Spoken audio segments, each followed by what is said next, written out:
without being second-guessed by an outside bureaucracy. The current system, which allows boys who are expelled for carrying knives to challenge their head teachers in court and then swagger back into school, will end.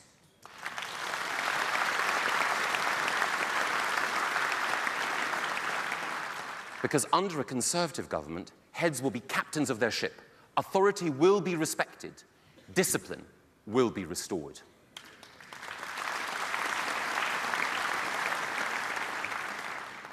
And we'll go further in our determination to improve discipline and improve attainment in all our schools. We want to reach those at risk of exclusion before they fall through society's safety net. I've been looking at how we can help get young lives back on track, and I've been hugely impressed by the work that so many people do. But one organization stands out.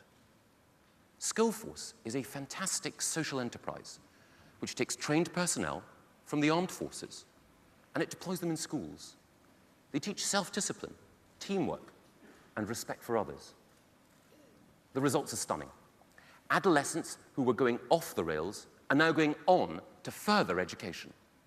Under a Conservative government, we will make sure that the sorts of training that the armed forces can provide is available to young people across the country in our areas of greatest need.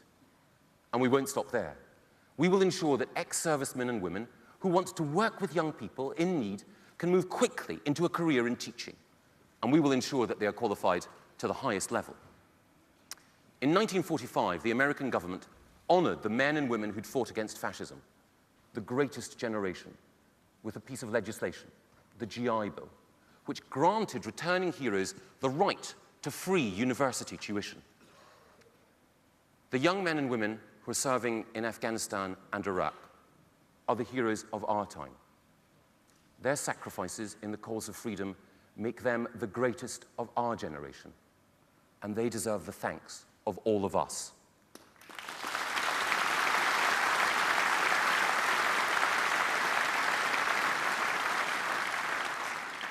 That is why a Conservative government will honor their service by guaranteeing them the right to free university tuition.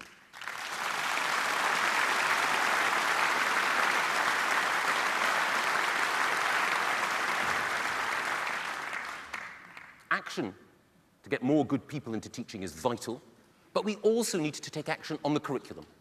And in the first few weeks of a Conservative government, we'll clear things up. Instead of a massively prescriptive, overly bureaucratic, politically correct mishmash of conflicting priorities and directives, we'll have a simple document outlining what children need to be taught. It will emphasize the need for mastery of the basics, English, maths, and science.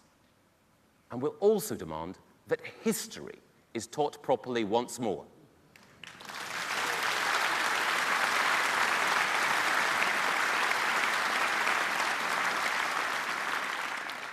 And for truly progressive reasons. Modern Britain is multi-ethnic, and much the better for it. And it's precisely because our tradition of liberty is so strong that so many have made Britain their home. And that's why it's so tragic that the history of how Britain became the home of liberty just isn't taught in our schools.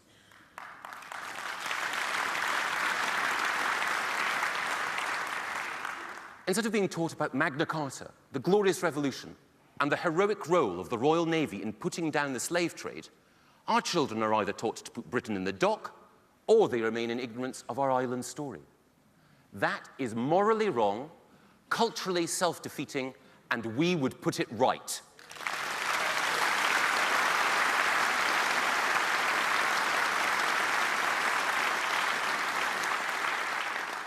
Under a Conservative government, the history curriculum would make it possible once more for children to take pride in our past.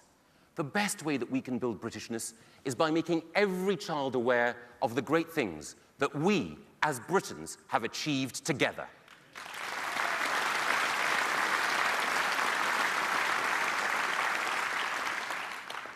And also, in our first few months, we will take action to put adventure back into learning. If we are worried, and I am, that we may be raising a generation of obese children, then nothing will be as effective as getting them active. That means expeditions, school trips, and competitive sports.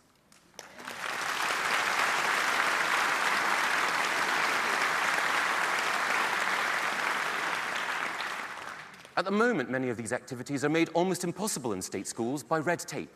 So we will act to give teachers the power to take children beyond their comfort zone by sweeping away absurd health and safety regulation which attempt to squeeze all risk out of life.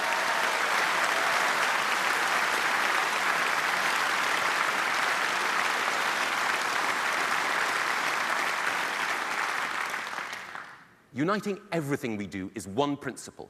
Cut out the guff, the bureaucracy, the box ticking, and get common sense back into the classroom.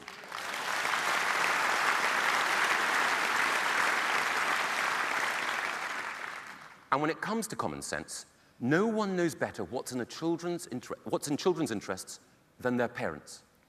Our long-term plans for reform are built on trusting parents, as well as liberating professionals. Which is why a Conservative government would legislate in our first Queen's speech to give every parent the right that currently only the rich have, to take their child out of a failing school and to put them into a good one. We would follow the example of Sweden, where parents choose schools instead of schools choosing parents.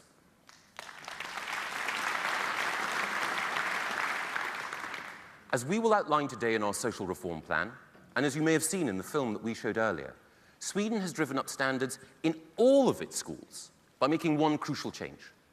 Any parent can take the money that the government currently spends on their child's education and take that money to the school that they want. Parents who've been unhappy with existing local authority schools have found new schools have been set up to give them a better alternative. 900 new schools have been established by foundations, charities, cooperatives, and others. And they have attracted pupils by offering better discipline and higher standards. These schools have gone out of their way to give parents what they want. Just imagine it. State schools leafleting your road, selling themselves to parents on the basis of their great teaching and the superb pastoral care that they offer. The consequence in Sweden of this reform has been not just higher standards in the new schools, but higher standards in all schools, as every school has to do its best to satisfy parents. Competition has ensured that schools which were once failing are now magnets for parents who had no hope. Conservative means have guaranteed progressive ends. And we would guarantee that our changes always help the poorest most, because we would give parents from poorer backgrounds more money to spend on their children's education. We would deliberately target the areas of greatest disadvantage to ensure that the best new schools opened where they were needed most. That is modern, compassionate conservatism.